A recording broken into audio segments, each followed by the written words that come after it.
شروع کرتا ہوں اللہ کے نام سے جو بڑا مہربان اور نہایت رحم کرنے والا ہے۔ حضرت شداد بن اوس رضی اللہ تعالیٰ عنہ بیان کرتے ہیں، رسول اللہ صلی اللہ علیہ وآلہ وسلم اپنی نماز میں یہ دعا کیا کرتے تھے: اے اللہ،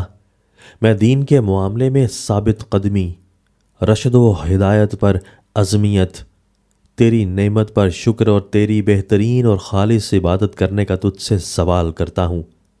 میں تجھ سے قلب سلیم اور زبان صادق کا سوال کرتا ہوں۔ میں اس خیر و بھلائی کا تجھ سے سوال کرتا ہوں جسے تو جانتا ہے، اور ہر اس شر سے تیری پناہ چاہتا ہوں جسے تو جانتا ہے،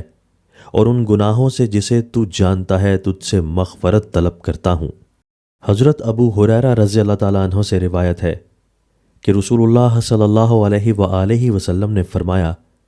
اس دنیا کی وہ تمام چیزیں جن پر سورج کی روشنی اور ان کی شعاعیں پڑتی ہیں، ان سب چیزوں کے مقابلے میں مجھے یہ زیادہ محبوب ہے کہ میں ایک دفعہ سبحان اللہ والحمد للہ ولا الہ الا اللہ واللہ اکبر کہوں۔ دوستو، اللہ تعالی ہمیں ان احادیث مبارکہ پر عمل کرنے اور اپنی زندگیوں کو سنوارنے کی توفیق عطا فرمائے۔